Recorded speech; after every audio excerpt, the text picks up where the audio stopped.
बिस्मिल्लाहिर्रहमानिर्रहीम। अस्सलामुअलैकुम। दोस्तों, हुजूर सल्लल्लाहु अलैहि वसल्लम का इरशाद है कि 3 आदमियों की दुआ रद्द नहीं होती। एक रोजेदार की, इफ्तार के वक़्त, दूसरे आदिल बादशाह की दुआ, तीसरे मजलूम की जिसको हक ताला शानहू बादलों से ऊपर उठा लेते हैं और आसमान के दरवाजे उसके लिए खोल दिए जाते हैं। और इरशाद होता है कि मैं तेरी जरूर मदद करूंगा, गो किसी मसलहत से कुछ देर हो जाए। दोस्तों, दुर्रे मंसूर में हजरत आयशा रजी अल्लाह अन्हा से नकल किया है, जब रमजान आता था तो नबी करीम सल्लल्लाहु अलैहि वसल्लम का रंग बदल जाता था और नमाज में इजाफा हो जाता था और दुआ में बहुत आजिजी फरमाते थे और खौफ गालिब हो जाता था। दूसरी रिवायत में फरमाती हैं कि रमजान के खत्म तक बिस्तर पर तशरीफ नहीं लाते थे। एक रिवायत में है कि हक ताला शानुहु रमजान में अर्श के उठाने वाले फरिश्तों को हुक्म फरमा देते हैं कि अपनी अपनी इबादत छोड़ दो और रोजेदारों की दुआ पर आमीन कहा करो। बहुत सी रिवायात से रमजान की दुआ का खुसूसियत से कबूल होना मालूम होता है और यह बेदरदूद बात है कि जब अल्लाह का वादा है और सच्चे रसूल का नकल किया हुआ है तो उसके पूरा होने में कुछ तरद्दुद नहीं। लेकिन इसके बाद भी बाज लोग किसी गरज के लिए दुआ करते हैं मगर वह काम नहीं होता, तो इससे यह नहीं समझ लेना चाहिए कि वह दुआ कबूल नहीं हुई, बल्कि दुआ के कबूल होने के माना समझ लेना चाहिए। नबी करीम सल्लल्लाहु अलैहि वसल्लम का इरशाद है कि जब मुसलमान दुआ करता है, बशर्ते कि कता रहमी या कसी गुनाह की दुआ न करे, तो हक ताला शानहू के यहाँ से 3 चीजों में से एक चीज जरूर मिलती है, या खुद वही चीज मिलती है जिसकी दुआ की या उसके बदले में कोई बुराई मुसीबत उससे हटा दी जाती है, या आखिरत में उसी कदर सवाब उसके हिस्से में लगा दिया जाता है। एक हदीस में आया है कि कयामत के दिन हक ताला शानहू बंदे को बुलाकर इरशाद फरमाएंगे कि ए मेरे बंदे, मैंने तुझे दुआ करने का हुक्म दिया था और उसके कबूल करने का वायदा किया था, तूने मुझसे दुआ मांगी थी। वह अर्ज करेगा कि मांगी थी। इस पर इरशाद होगा कि तूने कोई दुआ ऐसी नहीं की जिसको मैंने कबूल न किया हो।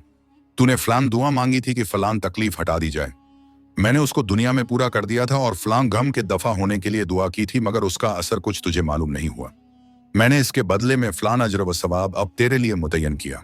हुजूर सल्लल्लाहु अलैहि वसल्लम इरशाद फरमाते हैं कि उसको हर दुआ याद कराई जाएगी और उसका दुनिया में पूरा होना या आखिरत में उसका एवज बतलाया जाएगा। इस अजर व सवाब की कसरत को देखकर वह बंदा इसकी तमन्ना करेगा कि काश दुनिया में इसकी कोई भी दुआ पूरी न हुई होती कि यहाँ उसका इस कदर अजर मिलता। गरज दुआ निहायत ही अहम चीज है।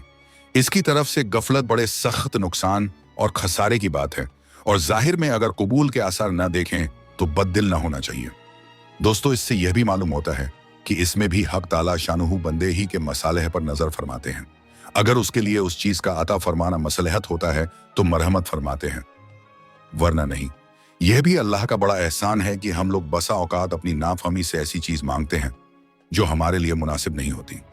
इसके साथ दूसरी जरूरी और अहम बात काबिल लिहाज यह है कि बहुत से मर्द और औरतें तो खास तौर से इस मर्ज में मुब्तला हैं कि बसा औकात गुस्से और रंज में औलाद वगैरह को बद्दुआ देते हैं। याद रखें कि अल्लाह जल्ल शानुहु के आली दरबार में बाज औकात ऐसे खास कबूलियत के होते हैं कि जो मांगो मिल जाता है। ये अहमक गुस्से में अव्वल तो औलाद को कोसती हैं, और जब वह मर जाती है या किसी मुसीबत में मुब्तला हो जाती है तो फिर रोती फिरती है और इसका ख्याल भी नहीं आता कि यह मुसीबत खुद ही अपनी बद्दुआ से मांगी है। नबी करीम सल्लल्लाहु अलैहि वसल्लम का इरशाद है कि अपनी जानों और औलाद को न्यूज माल और खादिमों को बद्दुआ न दिया करो, मुबादा अल्लाह के किसी ऐसे खास वक्त में वाकई हो जाए जो कबूलियत का है।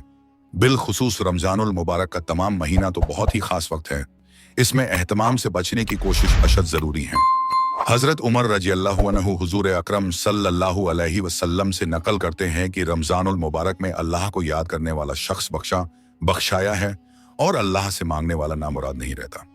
हजरत इब्ने मसूद रजी अल्लाहु अन्हु की एक रिवायत से तारगीब में नकल किया है कि रमजानुल मुबारक की हर रात में एक मुनादी पुकारता है कि ए खैर के तलाश करने वाले मुतवज़ा हो और आगे बढ़, और ए बुराई के तलबगार बस कर और आंखें खोल। इसके बाद वह फरिश्ता कहता है, कोई मगफिरत का चाहने वाला है कि उसकी मगफिरत की जाए, कोई तौबा करने वाला है कि उसकी तौबा कबूल की जाए, कोई दुआ करने वाला है कि उसकी दुआ कबूल की जाए, कोई मांगने वाला है कि उसका सवाल पूरा किया जाए।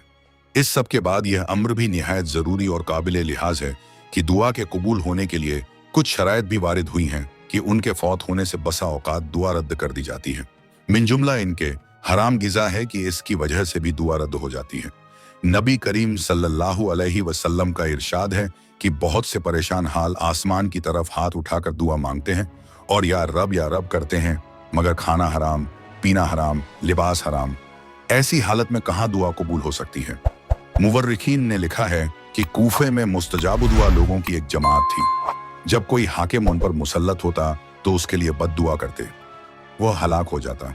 हज्जाज जालिम का जब वहां तसल्लुत हुआ तो उसने एक दावत की जिसमें इन हजरात को खास तौर से शरीक किया, और जब खाने से फारिग हो चुके तो उसने कहा कि मैं उन लोगों की बद्दुआ से महफूज हो गया कि हराम की रोजी इनके पेट में दाखिल हो गई। इसके साथ हमारे जमाने की हलाल रोजी पर भी एक निगाह डाली जाए, जहां हर वक्त सूद तक के जवाज की कोशिशें जारी हों, मुलाजिमीन रिश्वत को और ताजिर धोखा देने को बेहतर समझते हों। अल्लाह पाक इन बुराइयों से हिफाजत फरमाए और रमजान में ज्यादा से ज्यादा इबादत करने की तौफीक फरमाए। आमीन।